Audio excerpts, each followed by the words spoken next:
기도하기를 쉬는 죄를 범하지 않게 하소서. 하나님은 기도하라고 명령하신다. 사무엘상 12장 23절 나는 너희를 위하여 기도하기를 쉬는 죄를 여호와 앞에 결단코 범하지 아니하고 선하고 의로운 길을 너희에게 가르칠 것인즉 교회나 세상이나 죄의 정의는 불법이다. 법을 어기면 죄를 짓는 것이고 지은 죄에 대하여 상당한 보응, 대가를 지불해야 한다. 요한일서 3장 4절 죄를 짓는 자마다 불법을 행하나니 죄는 불법이라. 죄는 단순히 사회의 도덕적 기준, 윤리적 기준을 어긴 것을 가리키지 않고 그 근본적 의미에 있어서 죄는 인간들에 대한 것이 아니라 하나님에 대한 것이다. 그래서 세상 사람들이 알지 못하는 무서운 죄가 있다. 이 죄에서 돌이키지 않으면 용서받을 길이 없고 영원히 벌을 받는 영벌에 처해지는 가장 무서운 죄가 있다. 요한복음 16장 9절 죄에 대하여라 함은 그들이 나를 믿지 아니하며 예수님께서 친히 하신 말씀이다. 나 곧 예수를 믿지 아니함이 죄인 것이다. 교회에 들어오면 세상 기준과 전혀 다른 죄에 대한 말씀을 듣는다. 세상에서는 들어보지 못한 죄이다.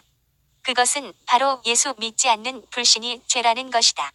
그 죄의 결과로 바로 지옥으로 떨어지게 된다. 요한복음 14장 6절 예수께서 이르시되 내가 곧 길이요 진리요 생명이니 나로 말미암지 않고는 아버지께로 올 자가 없느니라. 사도행전 4장 12절 다른 이로서는 구원을 받을 수 없나니 천하 사람 중에 구원을 받을 만한 다른 이름을 우리에게 주신 일이 없음이라 하였더라. 사도행전 16장 31절 주 예수를 믿으라 그리하면 너와 내 집이 구원을 받으리라. 히브리서 9장 27절 한 번 죽는 것은 사람에게 정해진 것이요 그 후에는 심판이 있으리니 그런데 예수 믿고 교회에 와서 신앙생활을 하면서도 큰 죄가 있다. 사무엘상 2장 17절 이 소년들의 죄가 여호와 앞에 심히 금은 그들이 여호와의 제사를 멸시함이었더라. 하나님 앞에 심히 큰 죄가 있다. 그것은 여호와의 제사를 멸시하는 것이다. 제사 곧 예배는 드리는데 하나님이 원하지 않는 예배, 하나님이 기뻐하지 않는 예배는 하나님 앞에서 죄이다. 더러운 떡을 드리고 저는 짐승을 드리고 병든 제물을 드리는 것을 하나님이 싫어하신다. 이것은 제사를 멸시하는 행동이기 때문이다. 하나님을 섬긴다고 하면서 마음에는 없이 형식적으로 드리는 제사이다. 그런데 하나님은 예배를 멸시하는 것은 곧 하나님을 멸시하는 것이라고 하신다. 30절 그러므로 이스라엘의 하나님 나 여호와가 말하노라 내가 전에 내 집과 내 조상의 집이 내 앞에 영원히 행하리라 하였으나 이제 나 여호와가 말하노니 결단코 그렇게 하지 아니하리라. 나를 존중히 여기는 자를 내가 존중히 여기고 나를 멸시하는 자를 내가 경멸하리라. 나를 존중히 여기는 자를 내가 존중히 여기고 나를 멸시하는 자를 내가 경멸하리라고 하신다. 그런데 예수 믿는 우리가 죄라고 생각하지 않는 죄가 있다.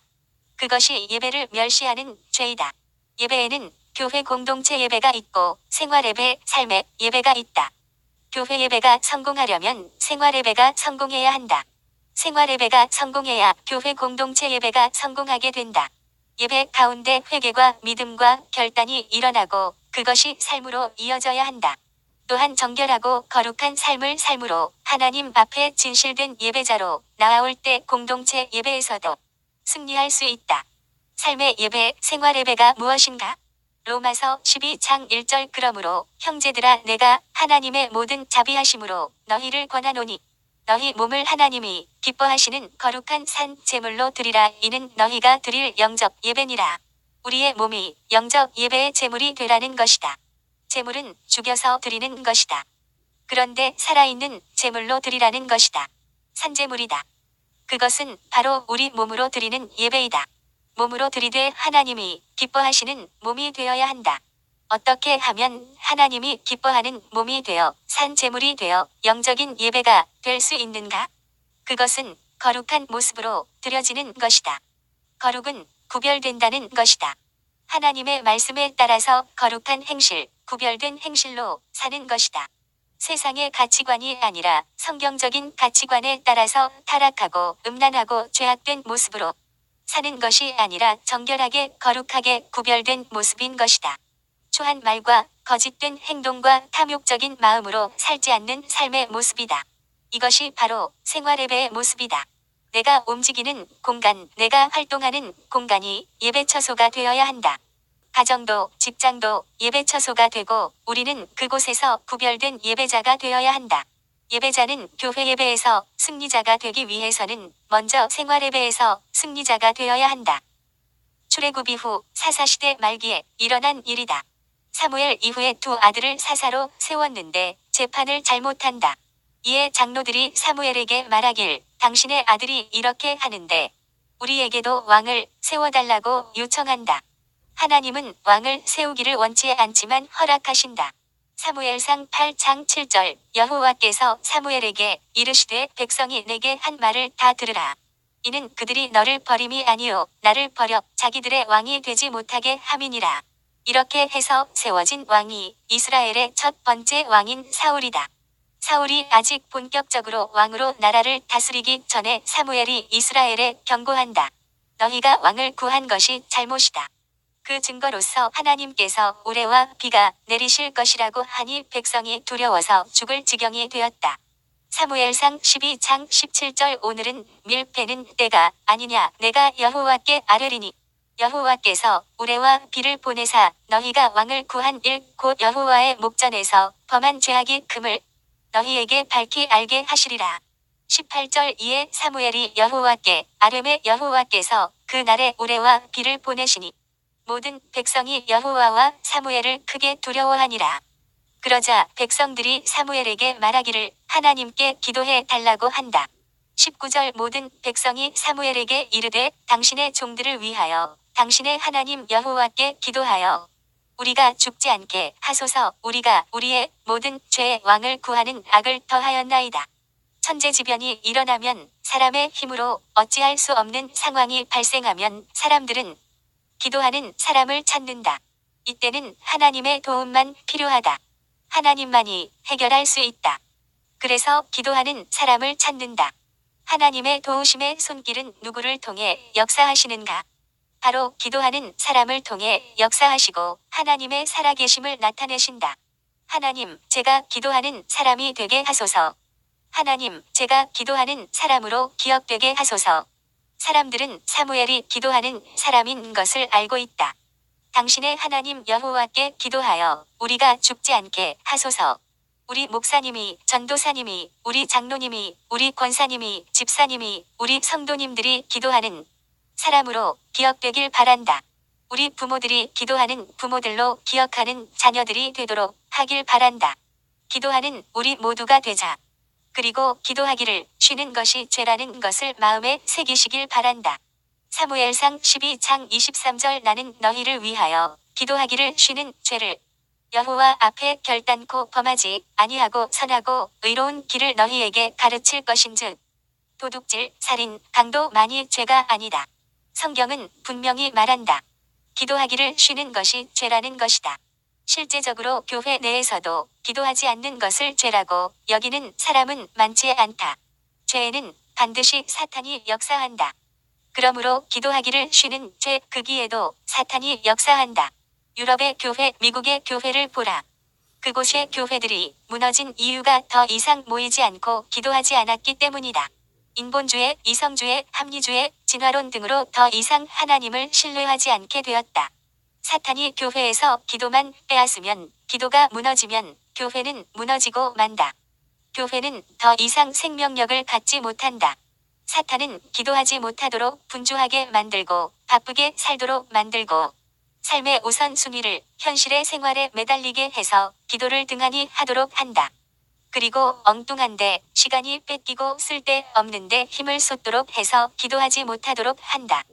결국 그렇게 해서 기도하지 못하도록 한다. 겟세마네 동산에서 예수님이 제자들에게 시험에 들지 않도록 깨어 기도하라고 했지만 그들이 졸므로 결국 예수님을 부인하고 도망가게 되었다.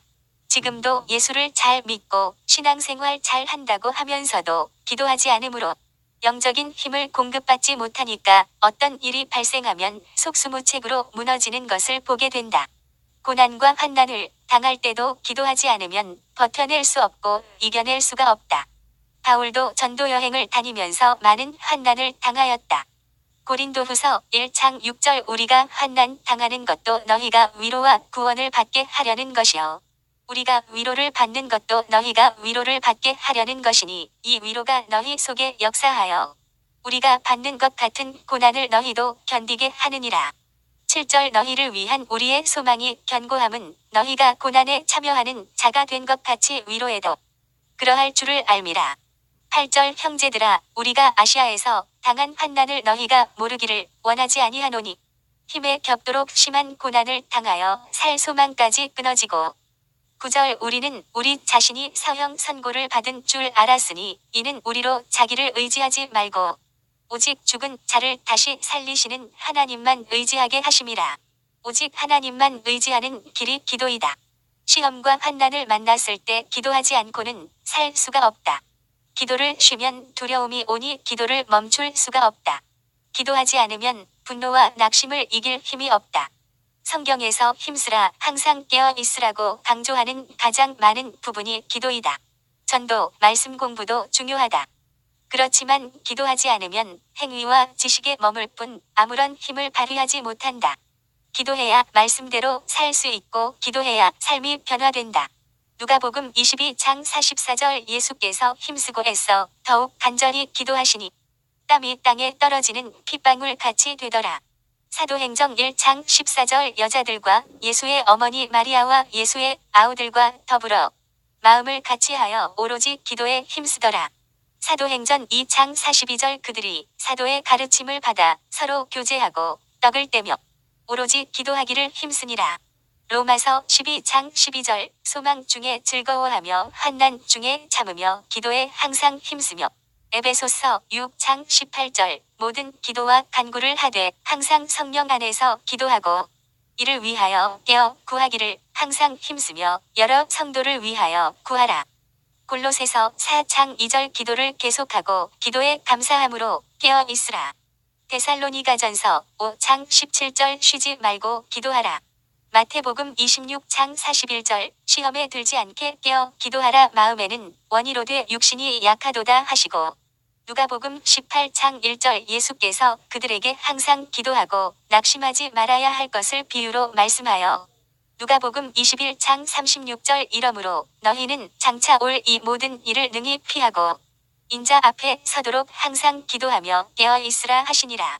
사도행전 10장 2절 그가 경건하여 온 집안과 더불어 하나님을 경외하며 백성을 많이 구제하고 하나님께 항상 기도하더니 빌립보서 4장 6절 아무것도 염려하지 말고 다만 모든 일에 기도와 간구로 너희 구할 것을 감사함으로 하나님께 아뢰라. 7절 그리하면 모든 지각에 뛰어난 하나님의 평강이 그리스도 예수 안에서 너희 마음과 생각을 지키시리라. 기도하기를 결단하고 기도한다고 선포하라. 내가 드린 기도가 금대접에 담겨져서 천사의 손에 받들려 하나님 앞에 올려진다. 요한계시록 5장 8절 내 생물과 24 장로들이 그 어린 양 앞에 엎드려 각각 검은 고와 향이 가득한 금 대접을 가졌으니 이 향은 성도의 기도들이라. 내 기도가 특별 취급을 받고 있다. 때가 되면 내가 기도한 대로 이루어 주실 것이다. 소망을 품고 기도하자. 낙심 말고 기도하자. 기도하면서 최선을 다해 달려가자. 하나님이 힘 주시고 길을 여시고 인도하실 것이다. 사방이 가로막혀도 하늘문은 열려 있다. 아멘.